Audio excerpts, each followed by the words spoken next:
Hello, and welcome to Yap Central. If you're new here, my name is Aya, and I'm the fig tree that's going to lead you to victory. So please join me in taking a bite out of this generation's forbidden fruit, knowledge. I do apologize for the sound of my voice. With me exploring so much of Mississauga and just kind of seeing my environment, I believe I might have caught a cold or something. But horses don't stop, they keep going. But thank you for coming back. I also just wanted to make sure I did this New Year's resolution blueprint for you guys because I am going to be disappearing for a little while, and to be quite honest, I'm not really too sure when I'm going to be back. But I just wanted to make sure that you guys have a blueprint that'll help you out. So for this next section, it's called New Year's Resolution Blueprint Part 2 dash the outline. So, how was it chasing that money? Exhausting, I imagine. But I do also hope you were able to recoup some after the holiday season. Well, either way, as long as you're able to also get a bit of that outline ready, then we should be able to get the ball rolling on the next steps. Header, next steps. Now that you have an idea of what it is you want to accomplish work-wise, you can now start planning on how you accomplish that. If not, though, I would probably advise coming back when you're sure, but don't worry. All contact will still be free when you come back. For the sake of keeping this simple, below is an example we'll be working with. So this is the example. So let's just say we're working to move up in the company, and there's some certification or licensing that we need to obtain before progressing. Truly, there's a numerous amount of options, numerous possibilities, but for the sake of being more detailed, I will lay out how I would go about it. So ideally, assuming I have a deadline of a year to accomplish this, I would look into what it will take to get the certification, whatever. And I'd also find out, do I need to do an exam, or is it just a matter of doing some training? And if there is an exam, what's the passing mark?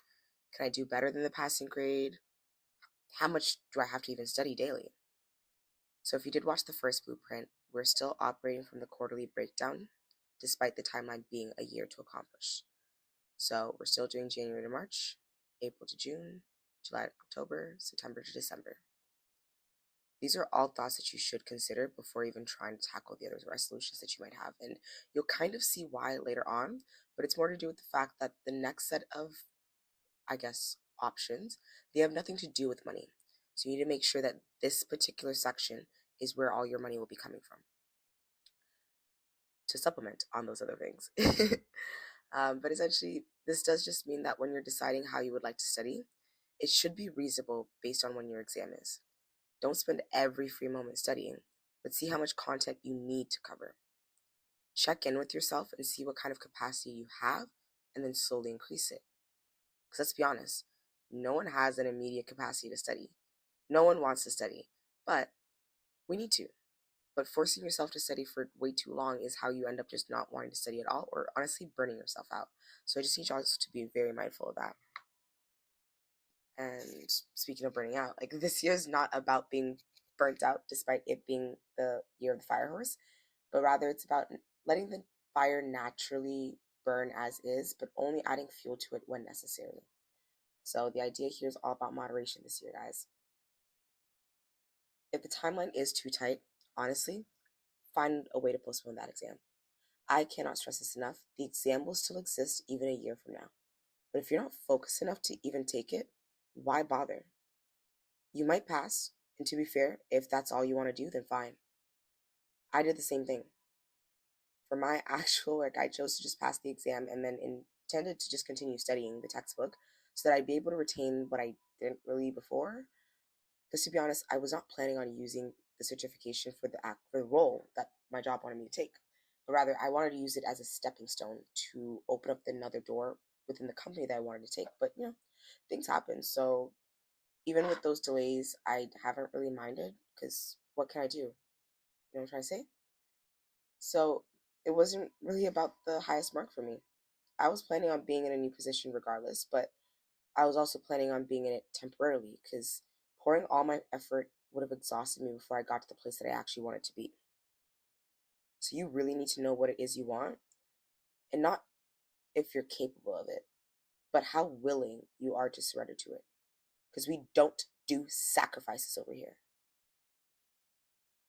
So that might have sounded very confusing, but I'm just going to do a very general explanation as to why you need to think about these things when it comes to your employment. Excuse me.